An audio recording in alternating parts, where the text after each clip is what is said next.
CCNA Security, ASA Firewalls, Introduction Part 2. In the previous video we talked about ASA Firewalls, versions available, hardware, ports, things that you can find from Cisco. In this lecture I want to focus on software, right? I want to show you what ASAs are running, how we can manage them. There is a dedicated section, I think, 2 videos to ASDM. I encourage you to watch that. Here we'll talk about software on ASA firewalls in general. Let me connect to my management PC. It's ready. I have ASA and ASA firewall running. Here there are 2 main ways to manage an ASA firewall. You can telnet, you can SSH, you can use a console cable and use the CLI. If you know how to manage a Cisco router, it will take a couple of weeks and you will know the CLI of ASA firewalls. Cisco decided to change a few things. It's especially strange they decided to change show commands as well. Let's start with the CLI.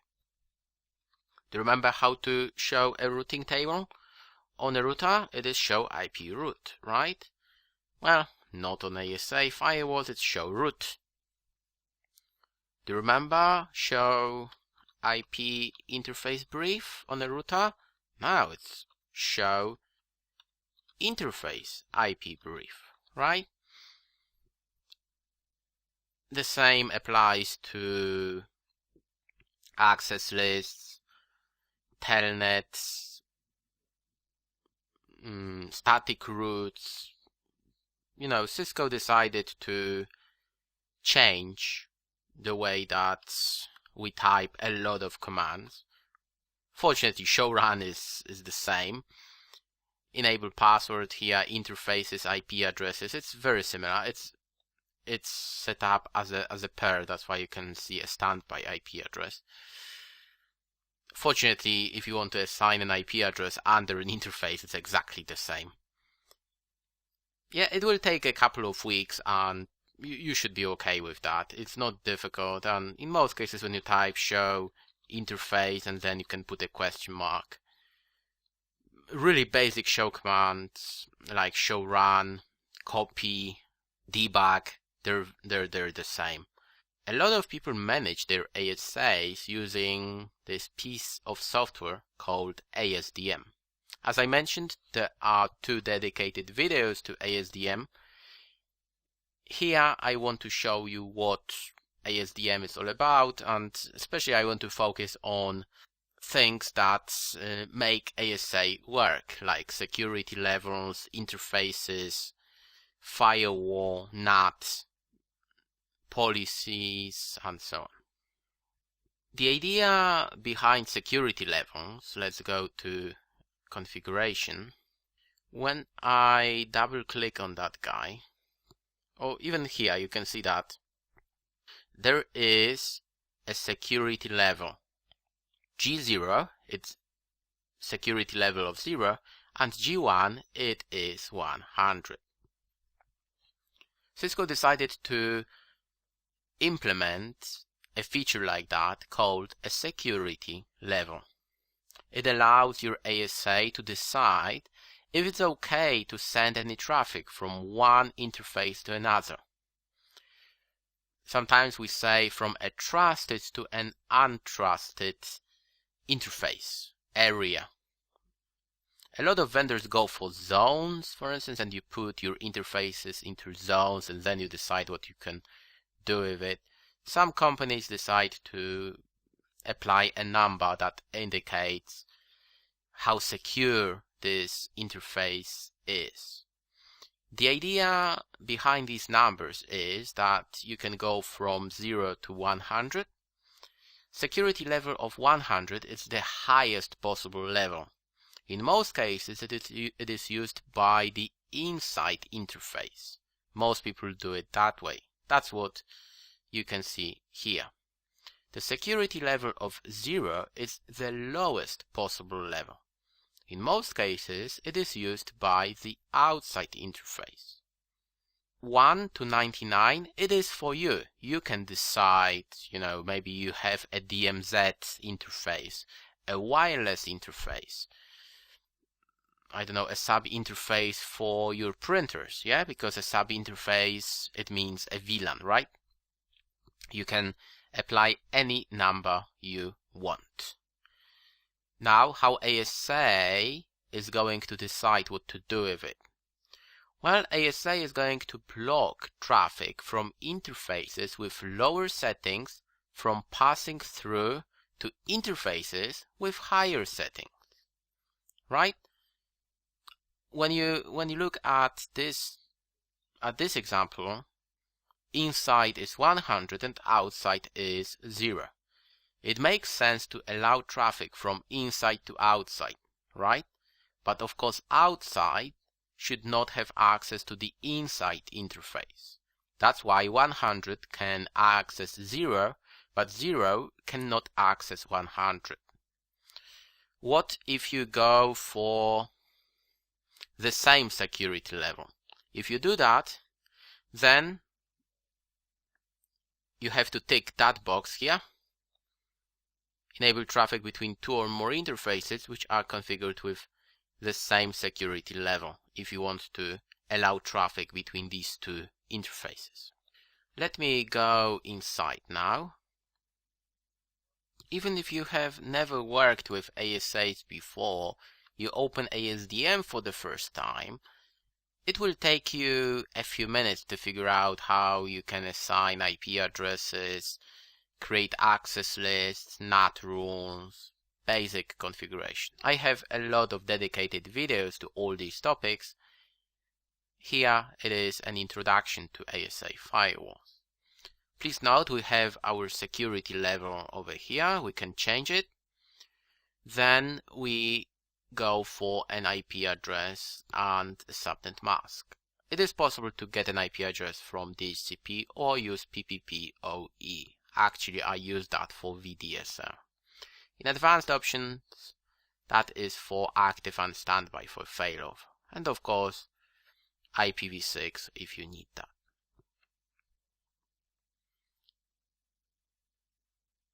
I want to talk about access lists and NAT rules. Of course, at this stage of your career, you know what an access list is, you know what a NAT rule is, how to create paths, static NAT, things like that. Of course, that is like a prerequisite. If you want to work with ASAs, you have to know all these things if you want to start with ASAs. Access rules, that is your firewall. It is divided, let me go for IPv4 only. You have your interfaces. You can create rules for traffic coming in and out. Yeah, coming into your network and going out. In most cases, we create rules for traffic. We create incoming rules, right?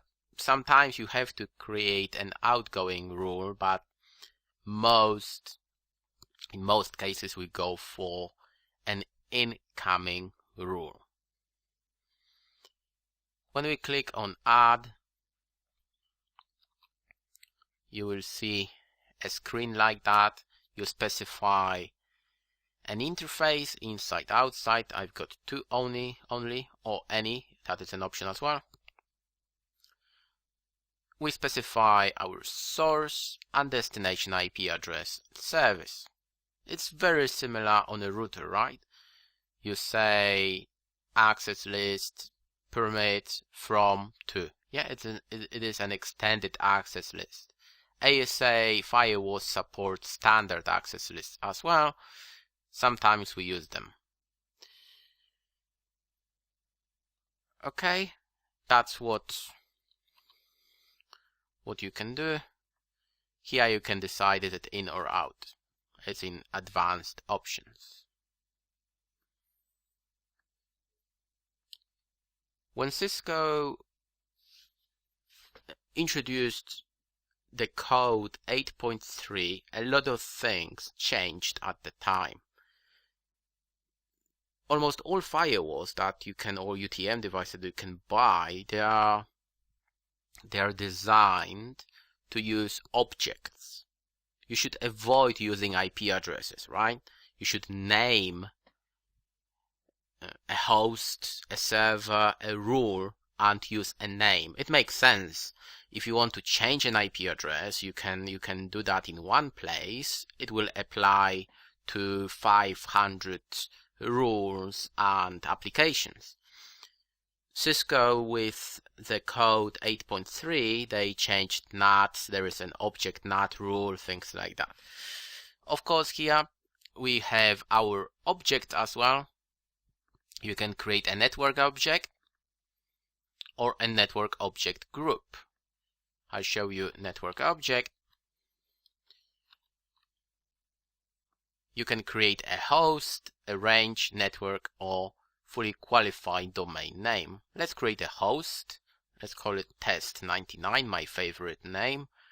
1.1.1.99 test. Now if you go to tools and options, make sure that you have that box ticked. It will allow you to see the commands before they are delivered to the box. When I click apply, you will see 3 lines: object, network, test99, IP address, and description. That's how you create an object. Of course, if you want to create an object group, you just add what you need, create a name, group 1, and click OK. Here, apply.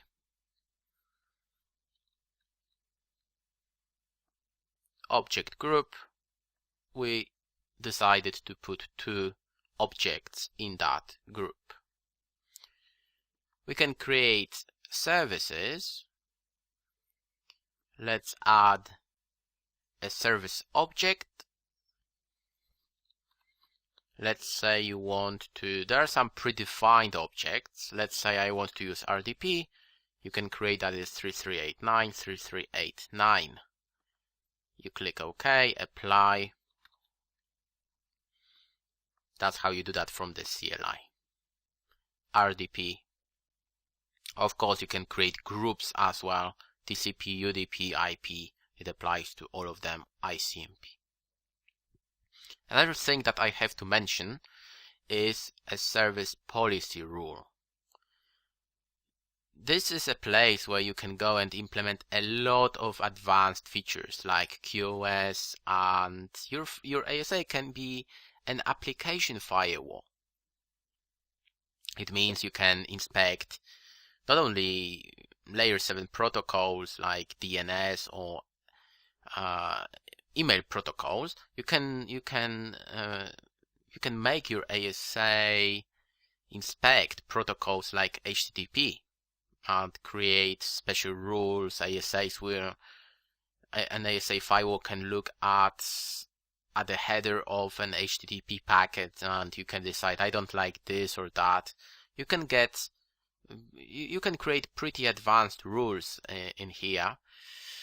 What you have to remember is that by default, ICMP is not enabled here. Well, it is here because I did that.